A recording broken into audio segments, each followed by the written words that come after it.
Welcome to Immigrate.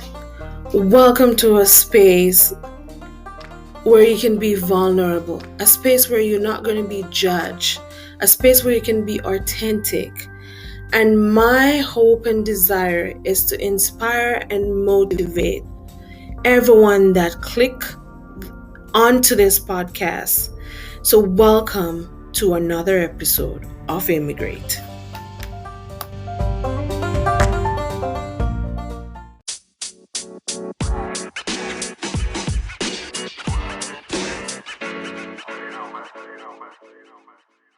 Welcome to Immigrate, another great episode. I'm so excited. I always say I'm excited because it is indeed an excitement.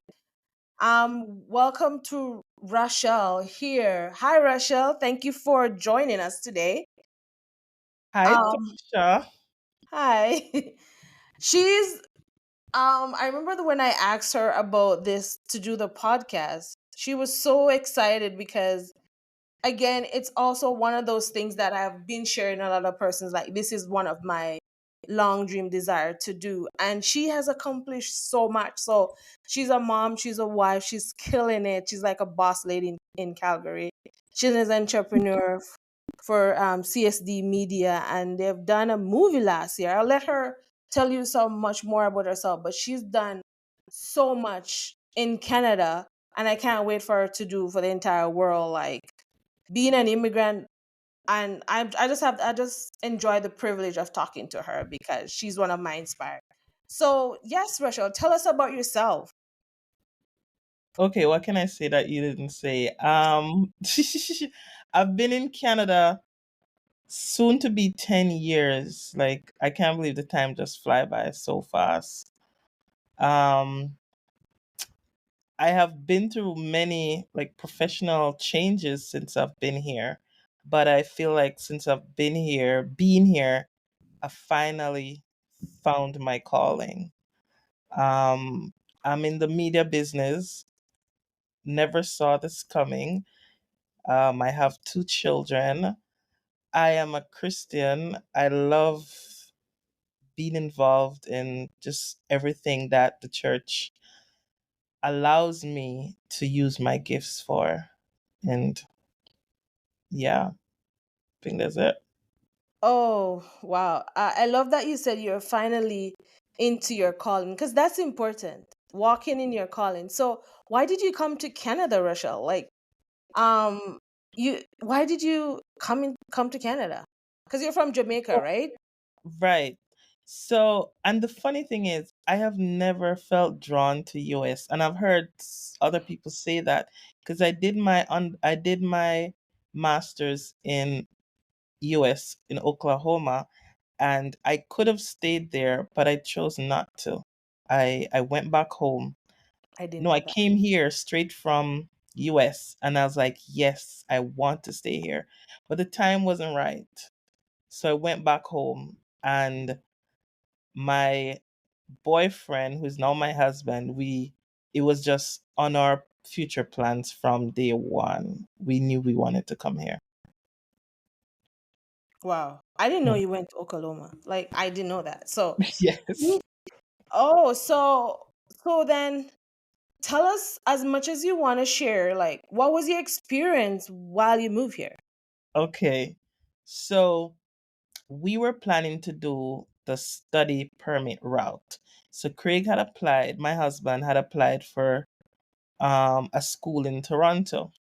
And while we were waiting for that, one day I saw an ad popped up about coming to work in Canada, and I applied.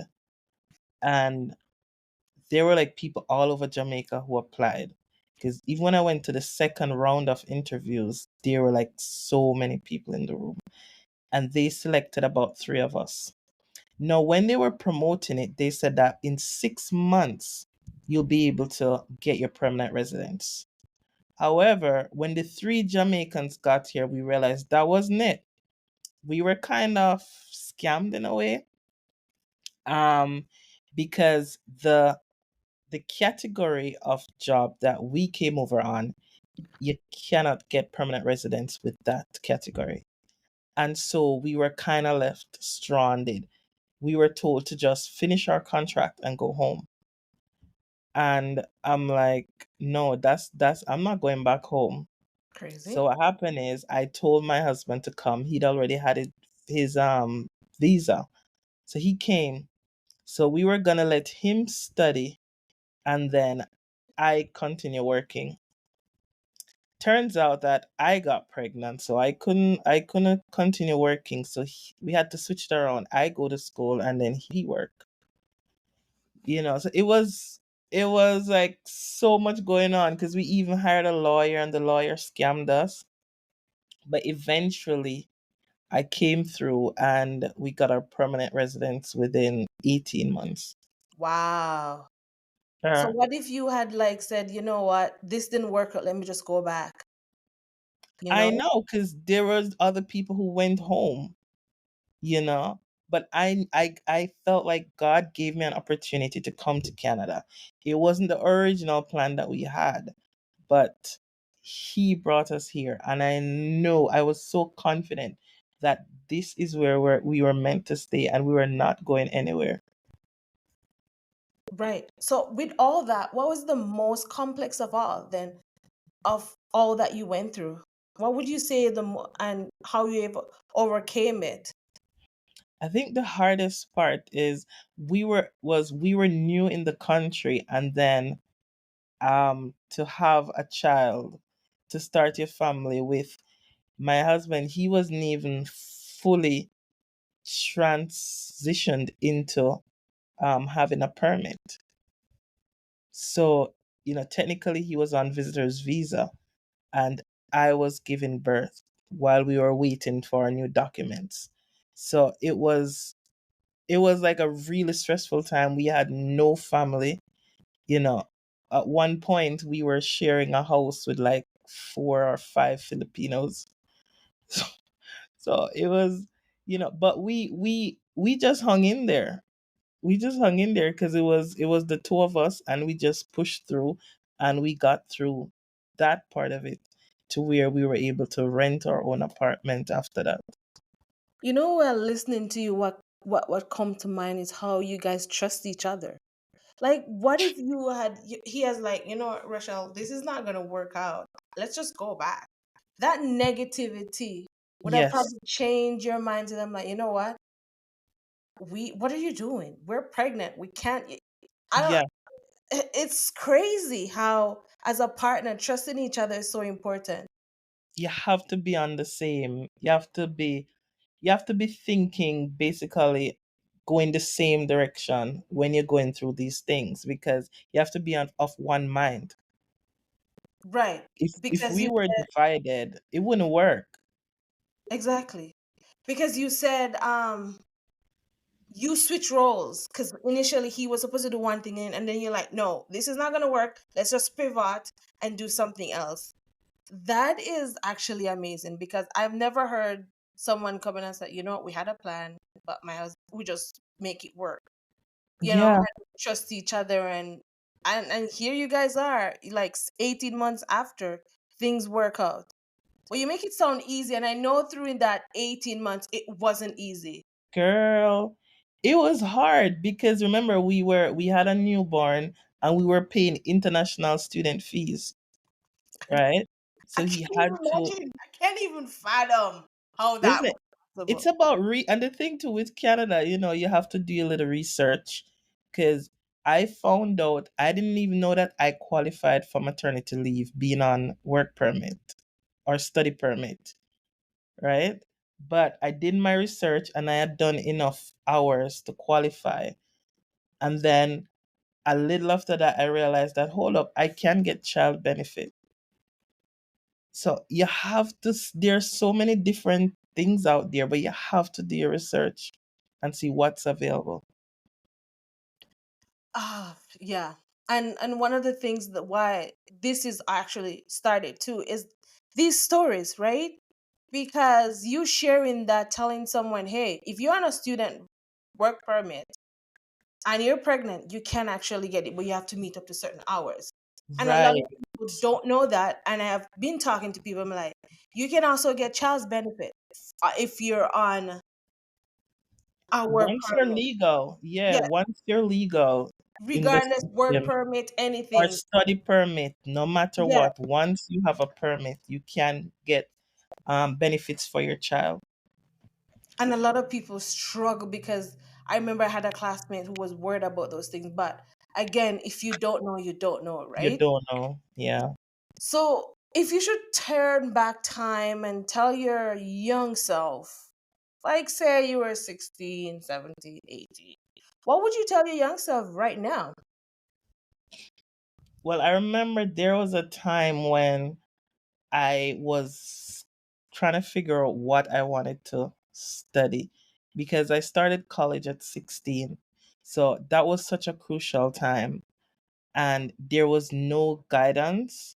So if I just went and did business, but if I had some guidance and I could talk to 16-year-old Rochelle, I would say think deeply about what drives you. Because at 16-year-old, I was writing plays, and if someone had even talked to me and said, maybe go to Edna Manley's School of Arts or something like that, my whole life would have been different. Oh yeah, she's a writer, guys. I know. You know, So, do you regret that, or is just that transition? I don't regret it, but what I'm more mindful of is with my own children that I pay attention to what they're good at. Oh, word. Because Yes. then you can help them channel them into Yes. the Yeah. direction that you want. That's There are very. a lot of people our age who are lost. They have no idea. They're just doing jobs.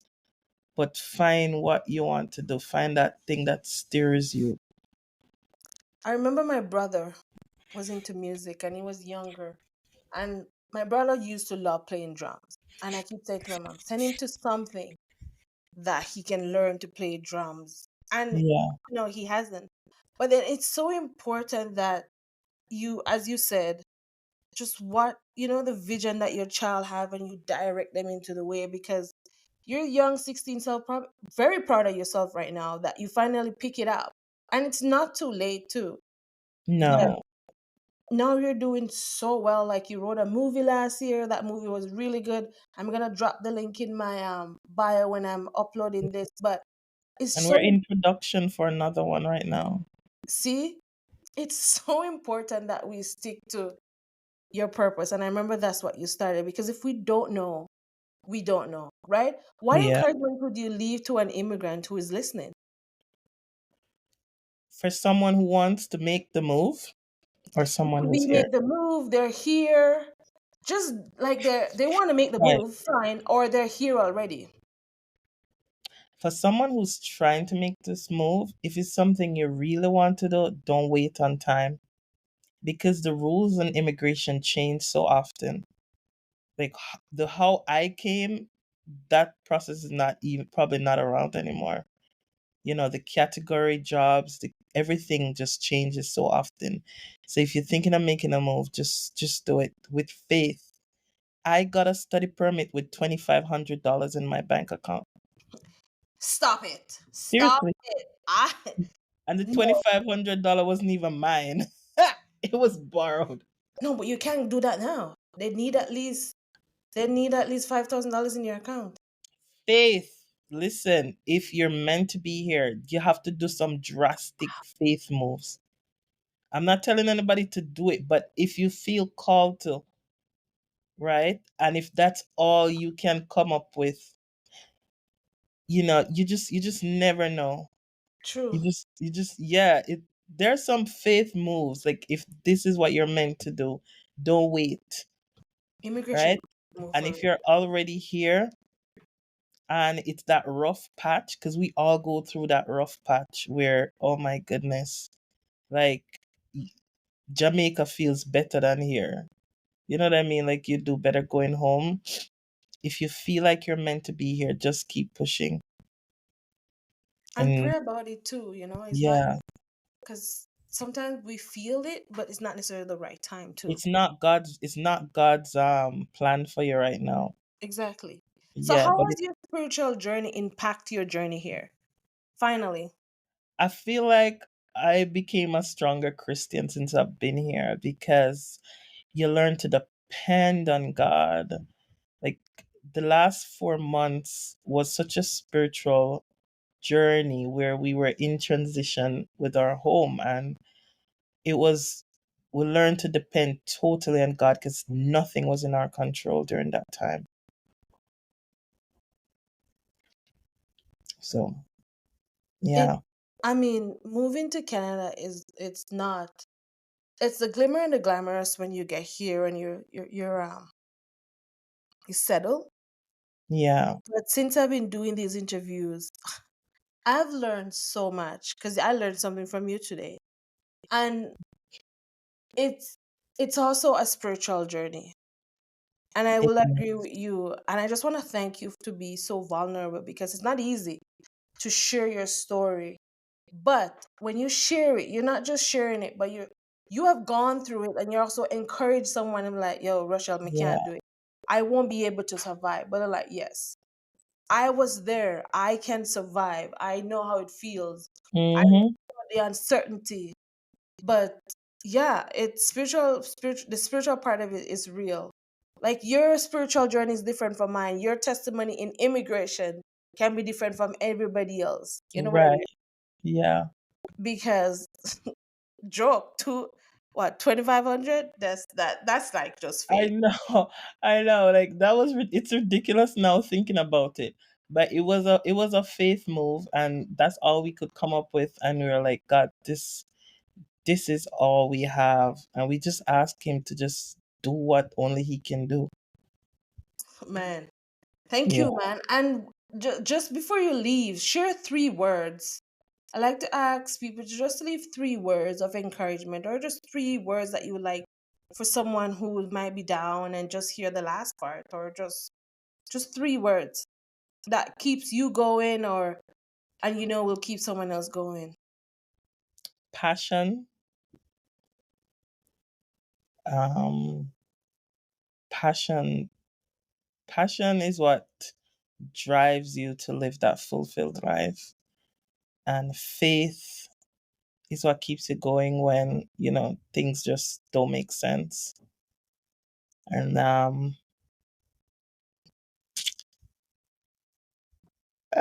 move. Just keep moving. That's all. Just keep moving. No matter how down you're feeling, just keep moving. Yeah, Yeah, 3 words. right. Thank you so much, Rochelle. It was a pleasure chit chatting with you. I know this is not even the beginning of your story. You have many more movies to watch. Big, we're gonna be going to Cineplex and see your movie there. Big has Yes. so we're speaking it to Beam, and I know last year I enjoyed your movie that you. It was last year or this year? I think it was this year. This year, January. Yeah, the year almost. Oh my god, yes. So it was good. And again, and we're gonna put it so people who haven't even seen it yet can check it out because that's also a story that a lot of people struggle with, and it encouraged me when I was watching it because my mom was like that. Right, Comfort right. load, but it's good. And thank you again for coming on. And yeah, I hope to hear from you again and do another interview because this is just developing. You have many more There's stories. more stories. All right, thanks. You're welcome. Bye bye. Bye.